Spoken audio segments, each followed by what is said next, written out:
On my 70th birthday, my daughter-in-law invited me to dinner. My son didn't show up and sent a message. Leave now. Don't say anything to her. I decided to listen and discovered something shocking. Subscribe to the channel for more stories like this and comment the city you're watching from. I should have known something was wrong the moment Sophia called. In the 23 years she'd been married to my son Michael, she had never once initiated contact with me. Not for holidays, not for emergencies, and certainly not for birthday celebrations. Barbara, I hope you don't have plans for tonight. Her voice came through the phone, sweet as honey but with an underlying tension I couldn't quite place. I was thinking we should celebrate your 70th birthday properly. Just the two of us, a nice quiet dinner at home. I held the phone away from my ear for a moment, staring at it like it might explain this sudden change in behavior. Sophia had made it abundantly clear from the beginning that I was an unwelcome presence in their lives. She'd perfected the art of polite dismissal, always finding reasons why I couldn't babysit my grandchildren, why family gatherings needed to be kept small, why my input on anything was unnecessary. That's very thoughtful, Sophia, I managed, though every instinct screamed that this was anything but thoughtful. Will Michael be joining us? A pause. Too long. Oh, you know how busy he is with work. But don't worry, we'll have plenty to talk about. I'll make that roast you like. She didn't know what roast I liked. In all these years she'd never asked about my preferences, never shown the slightest interest in what might make me happy. Yet here she was, extending an invitation that felt more like a carefully laid trap. I arrived at 6:30 sharp, carrying a small bouquet of flowers I'd picked up from the grocery store. Their house always intimidated me. A sprawling colonial in the most expensive neighborhood in town, with perfectly manicured lawns and not a single thing out of place. It was the kind of home that whispered money and status, everything Sophia had wanted when she set her sights on Michael fresh out of law school. Sophia answered the door wearing a dress I'd never seen before. Deep blue silk that probably cost more than my monthly Social Security check. Her smile was dazzling and completely artificial. Barbara, you look wonderful. Come in, come in. The dining room table was set for two with their wedding china, candles flickering in silver holders. It was beautiful and completely wrong. This wasn't how Sophia and I interacted. We managed polite conversation at family gatherings, exchanged pleasantries when necessary, but we didn't have intimate dinners by candlelight. Where's Michael? I asked, settling into the chair she indicated. I thought he'd at least stop by to say hello. He's running late from the office, Sophia said, her back to me as she fussed with something at the sideboard. You know how these big cases consume him. But I did know. Michael was meticulous about family time, especially birthdays. He'd never missed one of mine. Not since he was 12 years old and had to stay home with the flu. Something was keeping him away, and it wasn't work.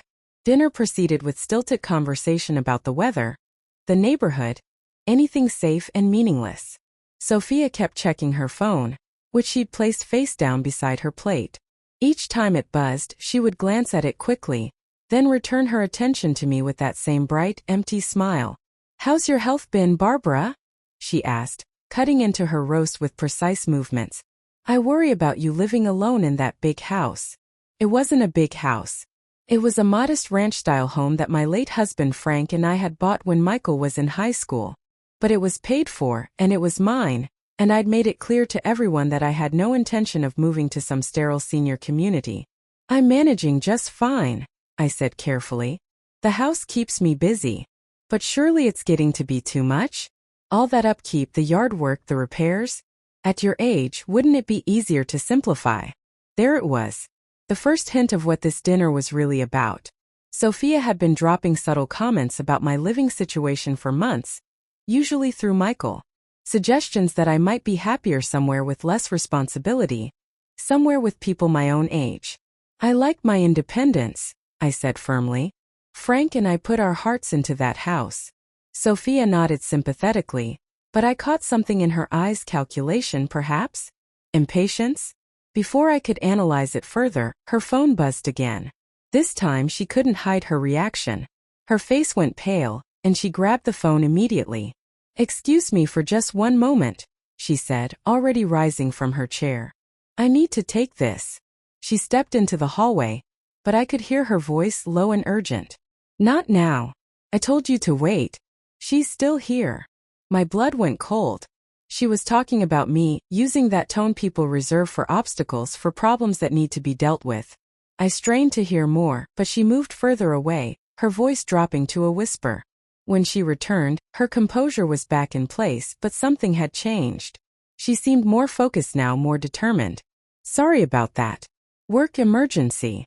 I didn't know you were working again, I said. Oh, just some consulting. Nothing too demanding. She waved her hand dismissively, but I noticed she kept glancing toward the hallway, as if expecting someone or something. My phone buzzed in my purse. I almost ignored it. It was rude to check messages during dinner, but something made me look. A text from Michael. Mom, you need to leave now. Don't say anything to Sophia about this message. Just make an excuse and go. Trust me. My hands went numb.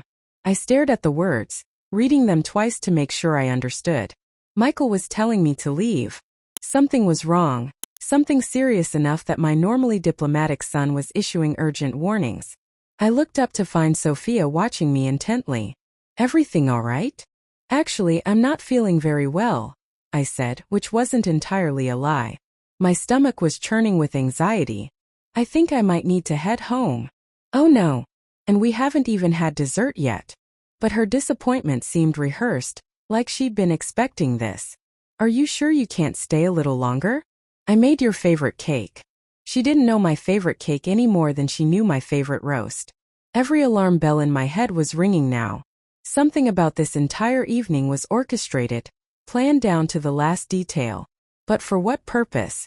I really should go, I insisted, already reaching for my purse. Thank you for dinner, it was lovely. I could feel her eyes boring into my back as I gathered my things. At the front door, she placed a hand on my arm, the first physical contact she'd initiated in years. Barbara, I want you to know how much this evening meant to me. I hope we can do it again soon. The words were warm, but her grip was just a little too tight, held just a little too long. I nodded and escaped into the cool evening air, my heart pounding as I walked to my car. As I pulled away from their driveway, I glanced back at the house. Sophia was still standing in the doorway, silhouetted against the warm light from inside. She wasn't waving goodbye. She was watching, waiting. For what, I didn't know yet. But every instinct told me I just escaped something terrible. I couldn't sleep that night. Michael's warning kept echoing in my mind, and every time I closed my eyes, I saw Sophia's face in that doorway, watching me leave with an expression I couldn't decipher. By 3 a.m, I gave up on rest and made myself a cup of tea, sitting at my kitchen table and staring out at the empty street. Why had Michael warned me? What had Sophia been planning that required my immediate departure? The questions circled endlessly, each one leading to darker possibilities. At 7:15 my phone rang. Michael's name appeared on the screen, and I grabbed it before the second ring. Mom? Are you okay? You got out safely last night. Michael, what's going on? You scared me half to death with that message. A long pause. When he spoke again, his voice was strained, tired. I can't explain everything right now, but I need you to stay away from the house for a few days. Don't come over. Don't accept any invitations from Sophia. Son, you're frightening me. What has she done? I'm still figuring that out myself. His voice cracked slightly. Mom, I think I've been blind to what's been happening right under my nose. I found some things last night after you left. Documents. Documents. The word sent a chill down my spine. The same word I'd heard Sophia whisper into her phone during that strange dinner. What kind of documents? I can't discuss it over the phone. Look, I'm going to work early today before Sophia wakes up. I need time to think, to decide what to do. But promise me you'll be careful. After he hung up, I sat in my kitchen feeling more alone than I had since Frank died 6 years ago. Michael was my only child, my anchor to the world after losing my husband. If Sophia had done something to threaten that relationship, to come between us in some permanent way, I couldn't just sit there waiting for answers. Despite Michael's warnings, I found myself driving toward their neighborhood around 10 o'clock, telling myself I would just drive by, just check that everything looked normal. But normal was a relative term when it came to Sophia's perfectly maintained facade. I parked 2 blocks away and walked along the tree-lined sidewalk, staying on the opposite side of the street. Their house looked exactly as it always did, pristine, imposing, giving nothing away. Michael's car was gone, but Sophia's white BMW sat in the driveway. I was about to turn around and leave when I saw movement in the window of Michael's home office. A shadow passing back and forth, too tall and broad to be Sophia. Someone else was in the house. My heart hammered as I crossed the street and crept closer. The office window faced the side yard, partially hidden by a large oak tree. I positioned myself behind the trunk and peered around it. Sophia was indeed in the office, but she wasn't alone. A man I didn't recognize stood beside Michael's desk, middle-aged, unremarkable, wearing a cheap suit. They were bent over papers scattered across the desk surface, and Sophia was pointing to specific areas on what looked like official documents. I couldn't hear their conversation, but their body language spoke volumes. This wasn't a casual meeting. Sophia kept checking her watch, glancing toward the window nervously. The man was holding what appeared to be a pen, gesturing toward the papers as if explaining something important. Then I saw her do something that made my blood freeze. Sophia picked up one of the documents and began practicing movements with her right hand, as if she were signing something. Over and over, the same motion, while the man watched and occasionally corrected her technique. She was learning to forge a signature. And given that they were in Michael's office, surrounded by what looked like legal paperwork, I had a terrible suspicion whose signature she was practicing. I fumbled for my phone, hands shaking as I tried to activate the camera function. I managed to take several photos through the window, though I wasn't sure how clear they would be from this distance. As I lowered the phone, my thumb accidentally hit the flash. The bright light illuminated the window for a split second. Both Sophia and the man looked up sharply, staring directly at where I stood behind the tree. I pressed myself against the rough bark, hardly daring to breathe. "Did you see that?" I heard Sophia's voice, muffled by the glass but audible in the quiet morning air. "Probably just a car's reflection," the man replied, but he moved closer to the window, peering out. I waited, counting my heartbeats, until I heard them resume their conversation. Then I crept backward, keeping the tree between us, until I reached the sidewalk. I walked quickly but didn't run. Running would draw attention if anyone happened to be watching from the house. Back in my car, I sat for several minutes trying to process what I'd seen. Sophia was working with someone to forge signatures on official documents. The pieces were starting to form a picture I didn't want to believe. My phone rang, making me jump. Sophia's name appeared on the screen. For a moment I considered not answering, but that might raise more suspicion. "Hello, Barbara. I hope you're feeling better this morning. I was so worried about you last night." Her voice was warm, concerned, the perfect performance of a caring daughter-in-law. But now I heard something else underneath it, something calculating. "Much better, thank you. I was thinking we should have lunch sometime this week. I feel like we're just starting to really connect, you know? It's long overdue." "Connect? Right. That sounds lovely, Sophia, but I'm quite busy this week. Perhaps another time." "Oh." A pause. "Well, actually, there is something I wanted to discuss with you. Something important about your future, your security as you get older. I know Michael worries about you living alone." There it was again, the suggestion that I was somehow incapable of managing my own life, that decisions needed to be made for me. Combined with what I just witnessed, the implications were becoming clearer and more terrifying. "I appreciate your concern, but I'm managing quite well on my own." "Of course you are. But sometimes it helps to have family looking out for you. Making sure all your paperwork is in order, that sort of thing. Legal documents can be so confusing." "Legal documents?" My hands tightened on the phone. "What exactly are you referring to, Sophia?" "Oh, nothing specific. Just general planning. You know, wills, property transfers, that sort of thing. It's important to have everything organized properly." "Property transfers?" The words hit me like a physical blow. My house, she was talking about my house. The house Frank and I had worked so hard to pay off. The house I'd planned to leave to Michael someday. Somehow Sophia was planning to get her hands on it. "I really must go," I managed, my voice barely steady. "We'll talk soon." I hung up before she could respond and sat in my car, shaking. The full scope of what was happening was still unclear, but the outline was becoming visible. Sophia had some plan involving my property, my legal documents, and she'd been setting up last night's dinner as part of it. If Michael hadn't discovered something and warned me, I needed to call him immediately to tell him what I'd seen. But as I reached for my phone, a new thought struck me with chilling clarity. Michael had found documents. He was suspicious of his wife's activities. But what if Sophia realized he was onto her? What if she decided to accelerate whatever timeline she'd been following? The man in the cheap suit, the signature practice, the urgent phone calls, it all pointed to something happening soon, possibly today.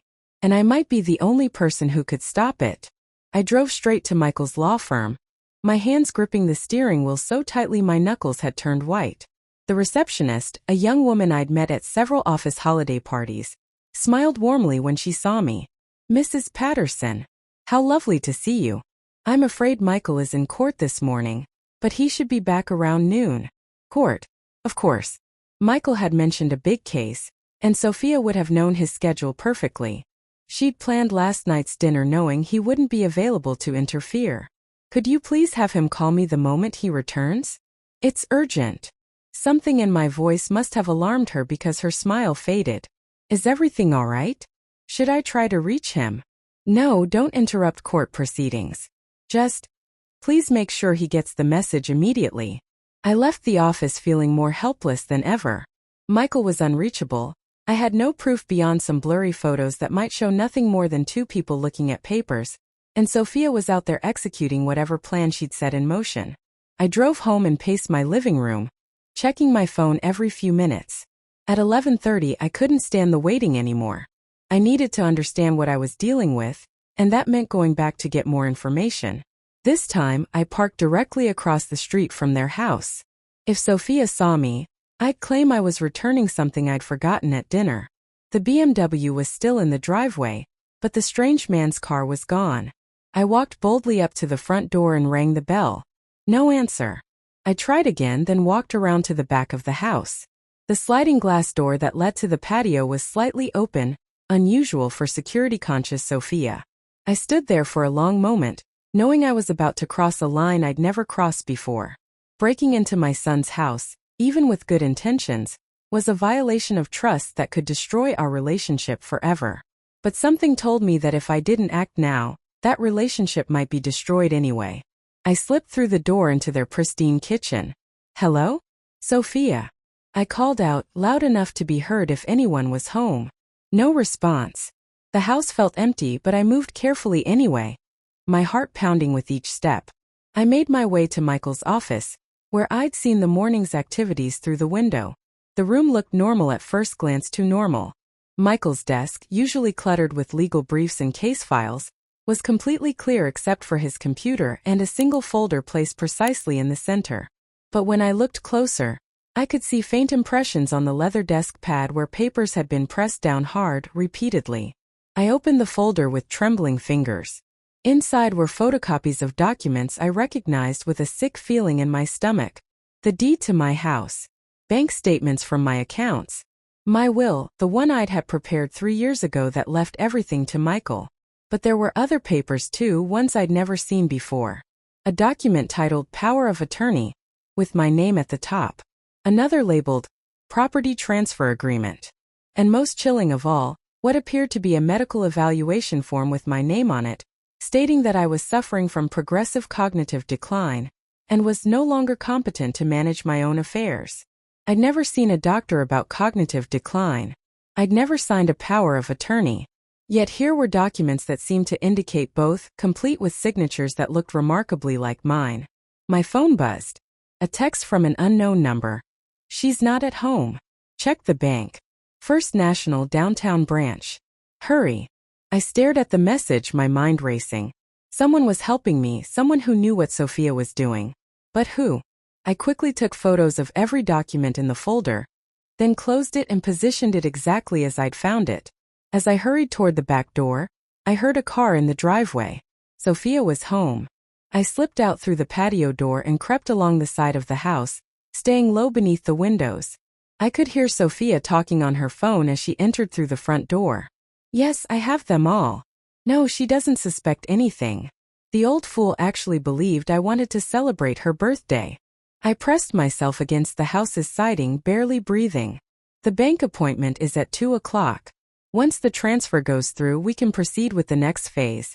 Don't worry about Michael. By the time he figures out what's happened, it'll be too late to reverse anything. Her voice was moving closer to the office. I had to leave now, before she discovered someone had been in the house. I crept to the front corner of the house and peered around. The street was empty. I walked quickly but calmly to my car, every step feeling like it took an eternity. Once inside, I sat for a moment trying to process what I'd learned. Sophia had been planning this for who knows how long. She'd forged my signature, created fake medical documents, and was apparently heading to the bank this afternoon to transfer my property into her name. But someone was trying to help me. The anonymous text had directed me to the bank, warning me to hurry. Who could know about Sophia's plan besides her accomplice? As I drove toward downtown, pieces of the puzzle began falling into place. Michael's urgent warning last night. His discovery of documents. His cryptic comment about being blind to what was happening under his nose. What if he'd found out about Sophia's scheme but couldn't prove it? What if he was the one sending me anonymous warnings because he knew his wife was monitoring his communications? The thought both terrified and relieved me. Terrified because it meant my son's marriage was built on lies and manipulation. Relieved because it meant he wasn't part of whatever Sophia had planned for me. I parked across the street from First National Bank and waited. At 1:45, Sophia's BMW pulled into the bank's parking lot. She emerged wearing a conservative business suit, carrying a leather briefcase that looked expensive and official.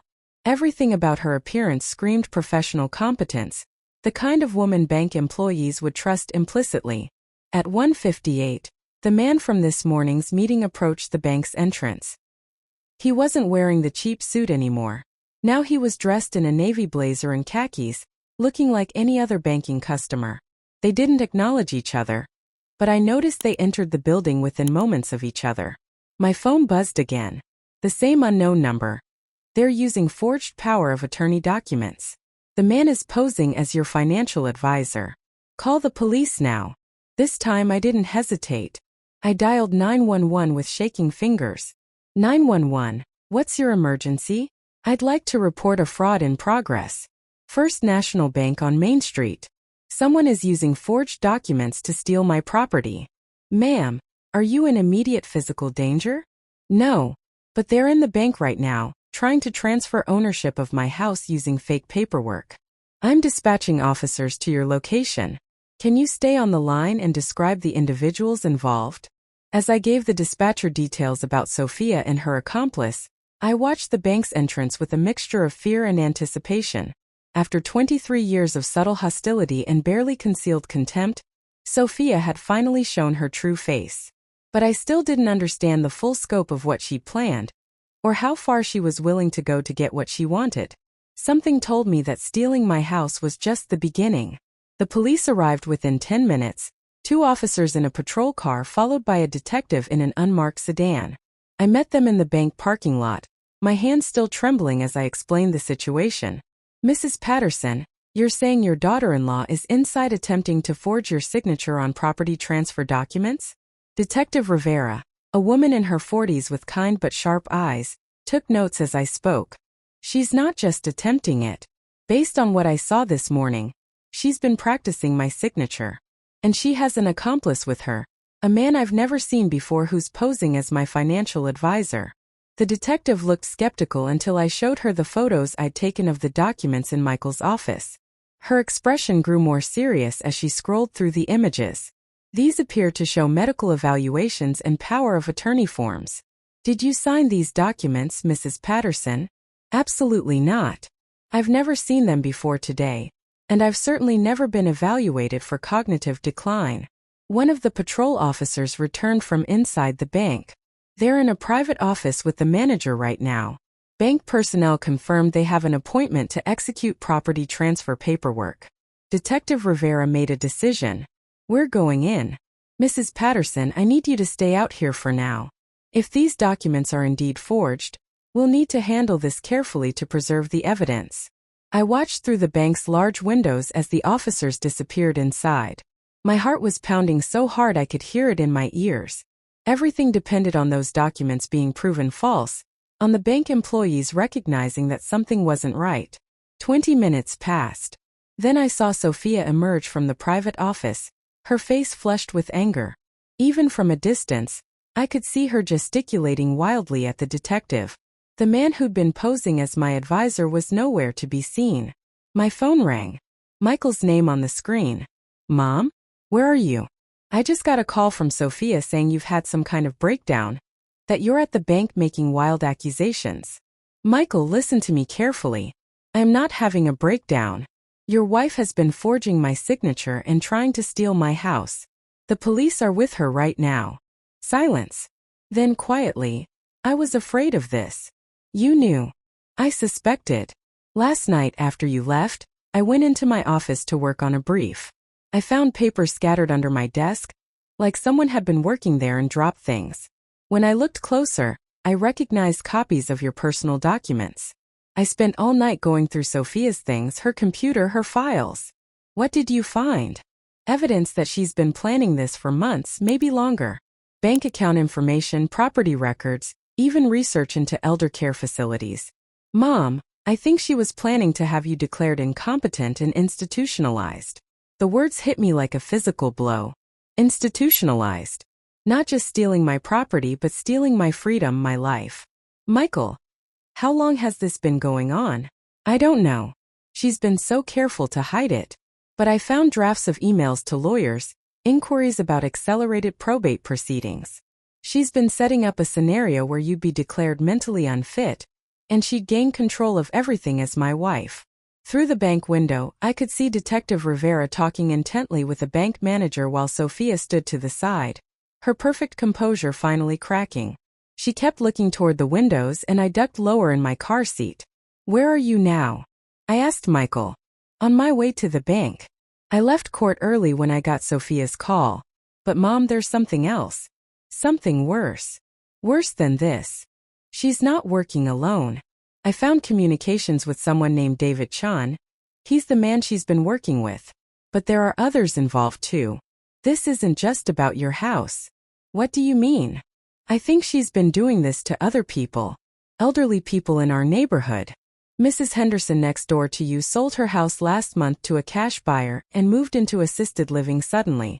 And Mr. Garcia down the street, his family said he decided to give power of attorney to a financial advisor they'd never met. The implications were staggering.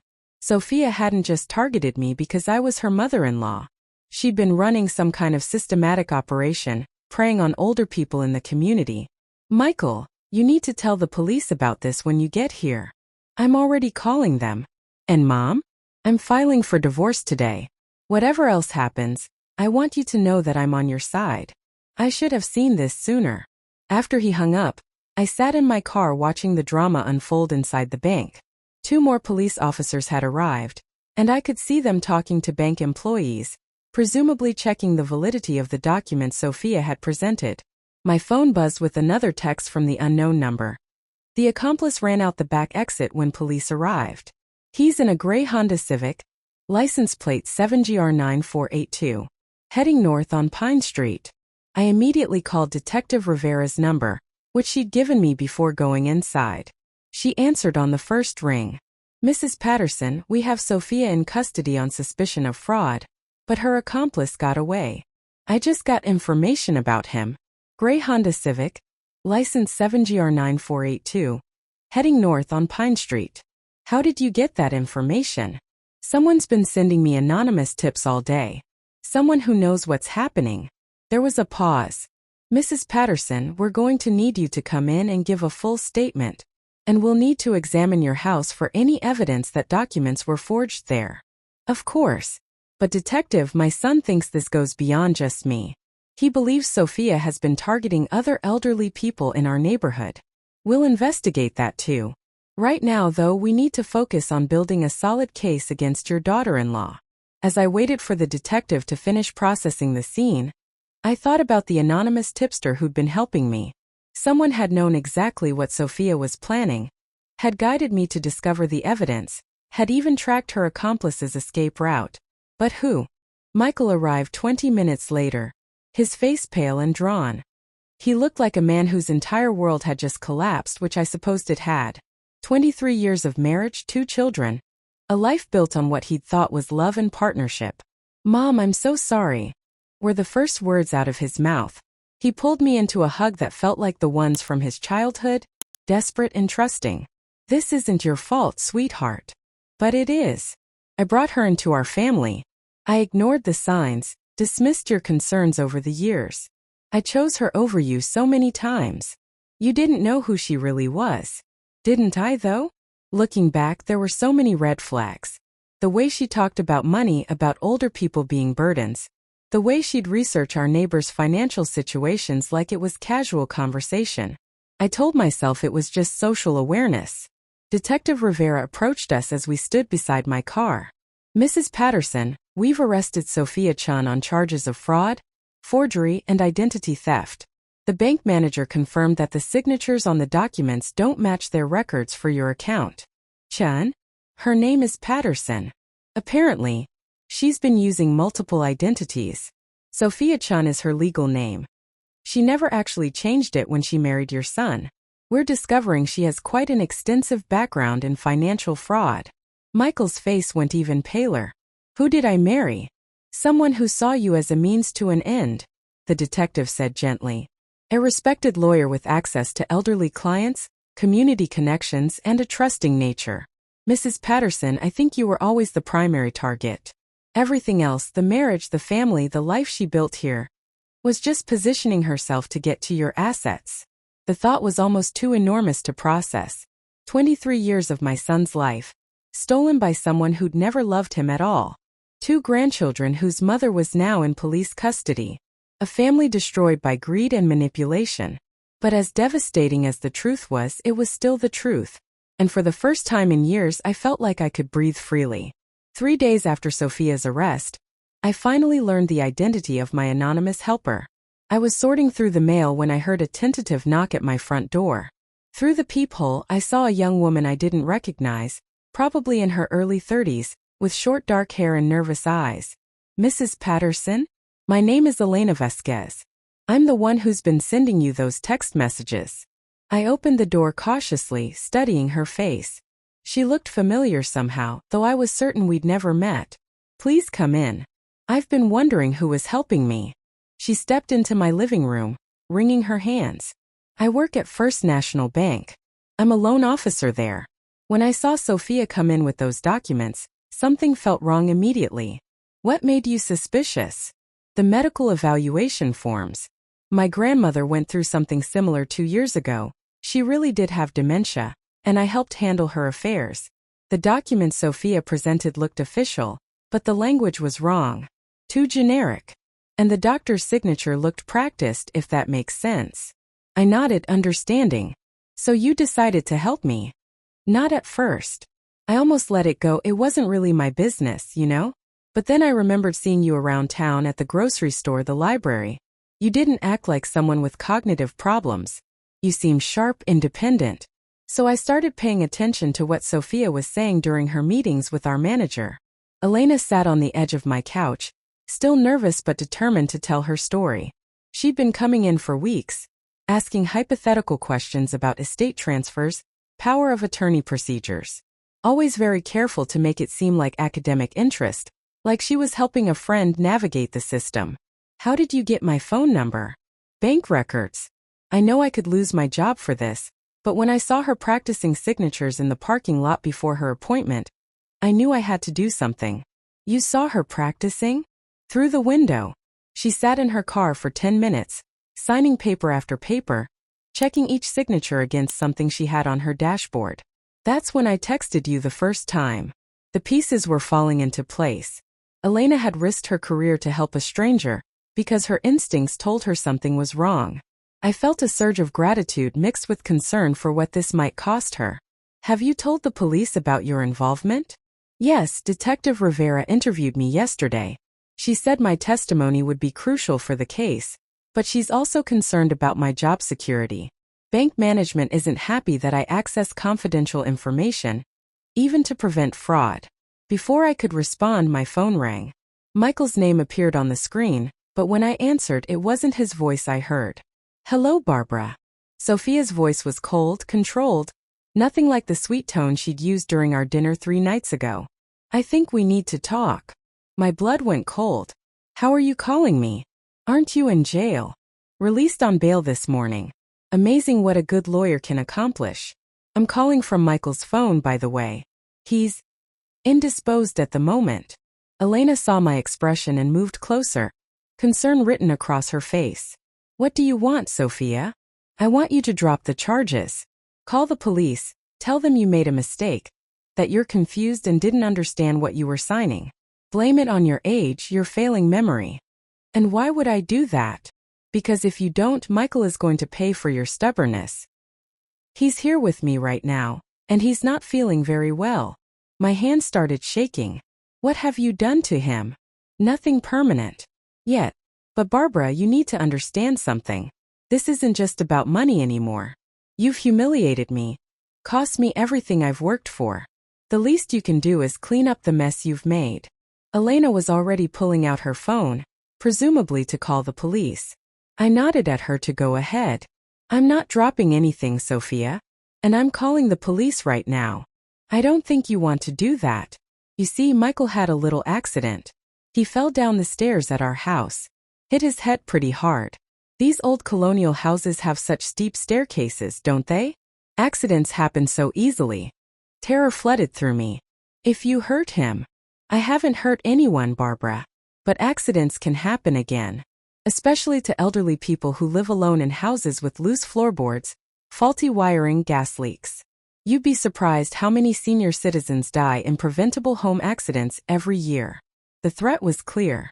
She wasn't just talking about Michael anymore. She was threatening me directly. You're insane if you think threatening us will work. Am I? Because from where I'm sitting, it seems like a very practical solution. You drop the charges, move into a nice assisted living facility where you'll be safe and supervised, and everybody wins. Michael gets his wife back, you get the care you clearly need, and I get to rebuild my life. Your life built on fraud and theft. My life built on recognizing opportunities. Do you know how easy it was to manipulate Michael? How simple it was to convince him that his aging mother was becoming a burden, a liability. He was already worried about you living alone. I just amplified those concerns. The casual cruelty in her voice was chilling. She'd systematically poisoned my relationship with my son, made him doubt my competence, all while positioning herself to steal everything I owned. The police are already on their way. I lied, hoping to buy time. No, they're not. Because you're going to call Detective Rivera right now and tell her you want to recant your statement. You're going to say you were confused, that you misunderstood what was happening at the bank. And if I don't? Then Michael's accident becomes fatal, and you have a very unfortunate accident of your own. 2 tragedies so close together. The stress of losing her son was just too much for poor old Barbara. Elena grabbed my arm, pointing to her phone screen. She'd been recording the conversation. Smart girl. You're confessing to planning murder, Sophia. You do realize that. A pause. Then a laugh, sharp and bitter. I'm not confessing to anything. I'm discussing hypothetical scenarios with a woman who's clearly having memory problems. Who's going to believe you, Barbara? You're 70 years old, living alone, obviously confused about recent events. I'm a grieving wife whose husband was tragically injured by his unstable mother. Except Michael isn't dead. Not yet. But head injuries can be so unpredictable. Sometimes people seem fine at first, then deteriorate rapidly. Internal bleeding, brain swelling. So tragic when it happens. I closed my eyes trying to think. Sophia was desperate now, which made her more dangerous than ever. She'd already lost her freedom, her marriage, her carefully constructed life. She had nothing left to lose and everything to gain by eliminating the witnesses to her crimes. Where is Michael right now? Safe. For the moment. But Barbara, my patience is running out. I need your answer.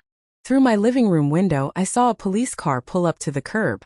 Elena had managed to call for help while I was talking. Relief flooded through me. Here's my answer, Sophia. I will never drop the charges. I will never stop fighting you. And I will never let you hurt my family again. Then you've killed your own son. The line went dead. Elena was already at the door, letting the police officers inside. As I explained the situation to them, I felt a strange calm settling over me. The game was finally out in the open. No more pretenses, no more manipulation disguised as family concern. Sophia had revealed herself completely, and in doing so, she'd given us everything we needed to destroy her once and for all. But first, we had to find Michael and pray we weren't too late. The police found Michael unconscious in the basement of his own house, a gash on his forehead and zip ties around his wrists. Sophia was gone, but she'd left behind enough evidence to convict herself 10 times over. Handwritten notes detailing her plans, bank documents with my forged signature, even a voice recorder containing practice sessions where she'd rehearse conversations designed to make me appear mentally incompetent. Detective Rivera later told me it was one of the most thorough self-incriminations she'd ever seen. It's like she couldn't stop documenting her own crimes, she said. Narcissists often do that.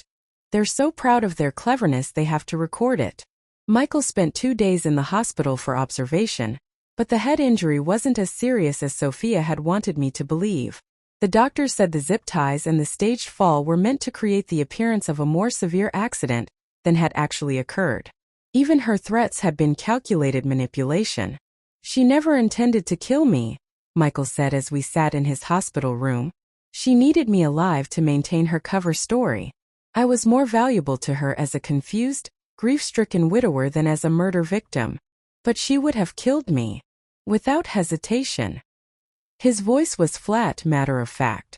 Mom, I've been going through 23 years of our life together, and I can see her planning now.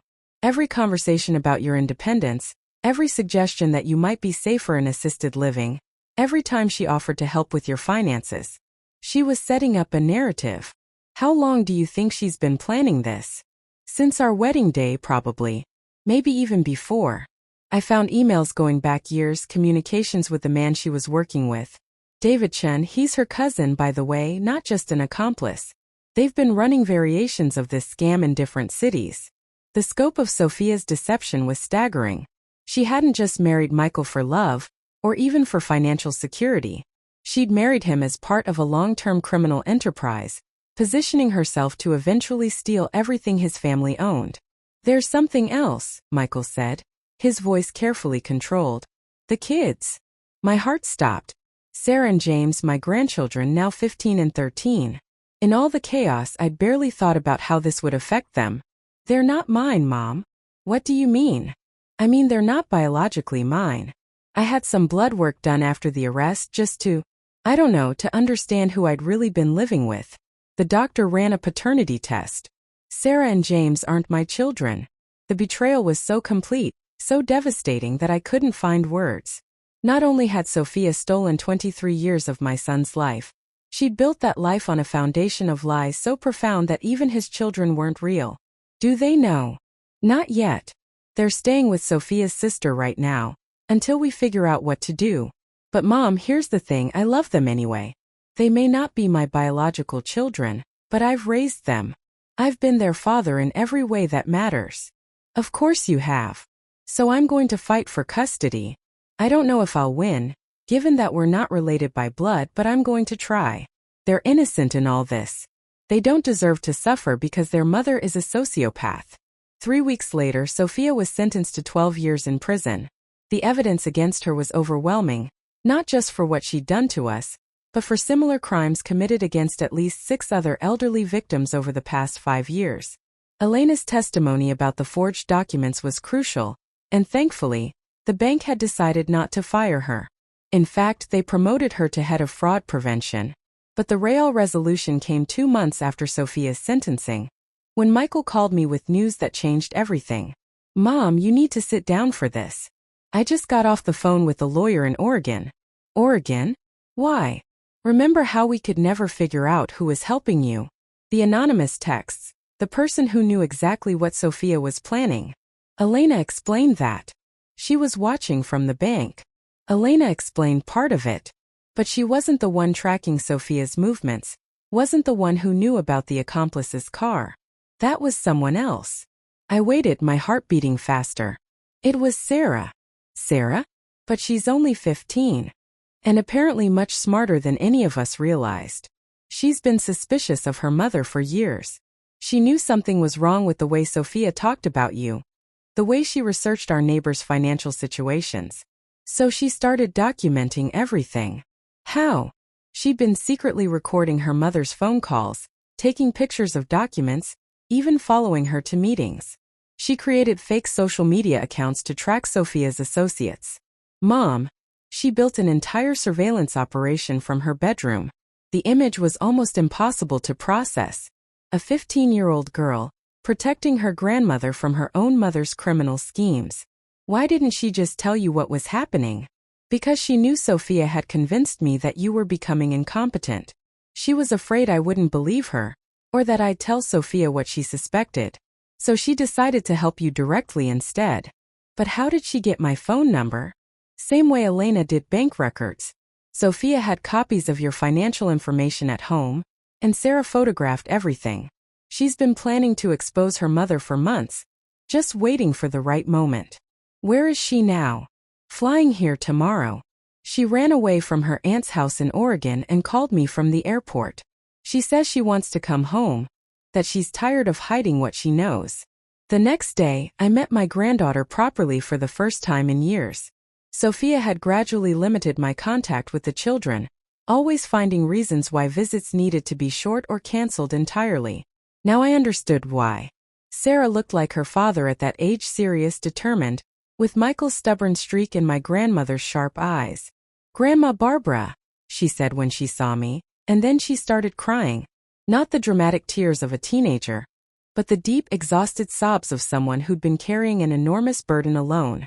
"I'm sorry I couldn't tell you sooner. I wanted to, but I was scared she'd hurt you if she knew I was onto her. You saved me, sweetheart. You saved all of us. She's not really my mom anyway. I mean, she is, but she never acted like it. It was always about money, about what people could give her. Even me and James were just tools, I guess. Ways to keep Dad under control." That evening, Michael, Sarah, James, and I sat around my kitchen table, the same table where I'd sat alone just 3 months earlier, wondering why my family felt so distant. James was quieter than his sister, still processing the reality that his mother was in prison, and his entire life had been built on lies. But he stayed close to Michael, and when I offered him more dessert, he smiled and said, "Yes, please, Grandma Barbara." "So what happens now?" Sarah asked. Michael took her hand. "Now we rebuild. All of us together. No more secrets, no more manipulation. Just family. Real family this time," James added quietly. 6 months later, the custody arrangement was finalized. Michael got full legal guardianship of both children, based partly on Sarah's testimony about Sophia's manipulative and neglectful behavior. I sold my house and moved into Michael's guest wing. Not because I couldn't live alone, but because I wanted to be close to the grandchildren I'd missed so many years with. We never heard from Sophia again after her sentencing. The children chose not to visit her in prison, and Michael decided not to pursue the divorce that had become unnecessary once her criminal identity was revealed. Their marriage had been based on fraud from the beginning, making it legally void. Sometimes I think about that dinner invitation, the one that started this whole nightmare. Sophia's mistake wasn't in planning to steal from me. It was in underestimating the people who actually loved me. She'd spent years isolating me from my family, convinced she'd succeeded in making me vulnerable and alone. But she'd forgotten about the bonds that can't be broken by manipulation. Michael's love for his mother, even when he doubted my competence. Sarah's fierce protectiveness, even when she had to work in secret. Elena's moral courage, even when it risked her career. On my 71st birthday, we had a real celebration. Not a trap disguised as affection, but genuine joy shared among people who chose to be family. Sarah made a cake from scratch, James helped me blow out the candles, and Michael gave a toast that made everyone cry. "To second chances," he said, raising his glass, "and to the strongest woman I know, who taught me that sometimes the best way to fight evil is simply to refuse to let it win." I'm 71 years old, and for the first time in decades I feel truly free. Free from manipulation, free from the fear that I was losing my son's love, free to be the grandmother I always wanted to be. Sophia took 23 years from our family, but she couldn't take what mattered most. Love, once it's real, is unbreakable. Even when it's buried under years of lies, It finds a way to surface. And sometimes that's the greatest victory of all.